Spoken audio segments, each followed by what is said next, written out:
A question that came up when you're talking about that. Does you being involved, have you found that it helps prevent actual litigation, like the need to go to court in some cases, because they were able to help your client and realize that maybe it's not such a bad deal? Why would you want to take this to court and have some additional unnecessary attorney's fees?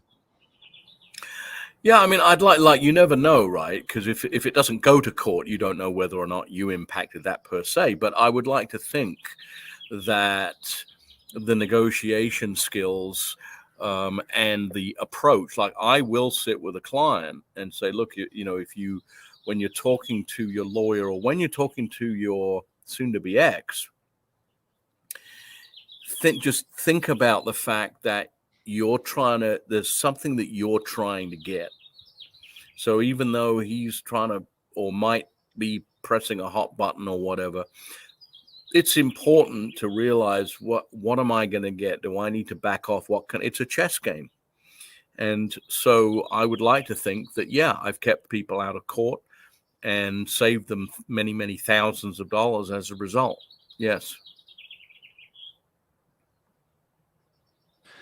And they get a point to say that you only work with women. So I guess the first question is, why did you decide to do that? And part two of that is, what is the benefit of that versus, say, working with both spouses?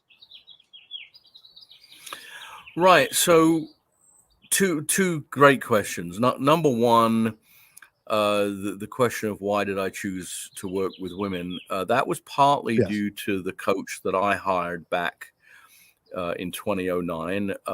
We looked at my prior career. She did some profiling, if you will, the testing and so forth, and kind of established that, I had a better personality for women than I did for men. But then the discussion also, when you're dealing with money, and you and I'm sure would agree that for the most part, and this is a generalization, that us fellows hold things a little closer to the chest when it comes to finances, and we're a little more defensive when it comes to finances than women are. And for me, it's easier to talk to somebody who is a little bit more open, or a lot more open, and quite frankly talks more. I get more information that way, and I get a better understanding of what's going on. So I guess in a macro sense, in my experience, they're easier to coach. Okay. And I would, as you're saying that, I wrote down, I wonder, it's called coaching, but I'm sure men look at that as equal to therapy. And then you have that whole pushback. People not, men maybe not liking that idea at all. I think that you may well be right. No question about that. I've been working. Look, I have developed quite a bias. There's no question. Like, I sit there. I don't ever meet the men. I just hear about them, and Gotcha. I don't know what's true and what's not true.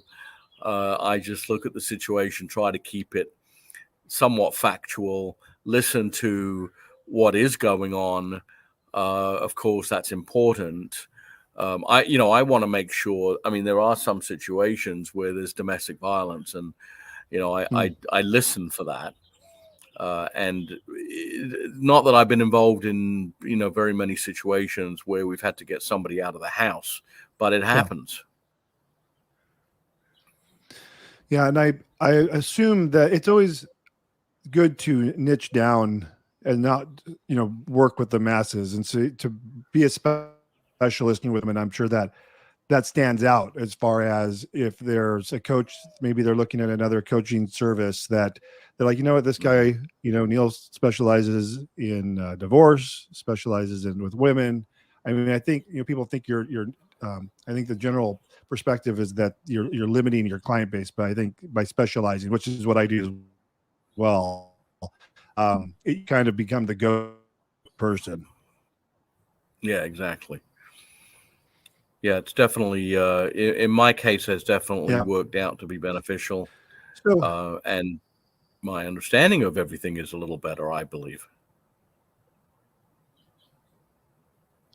Yeah, makes sense.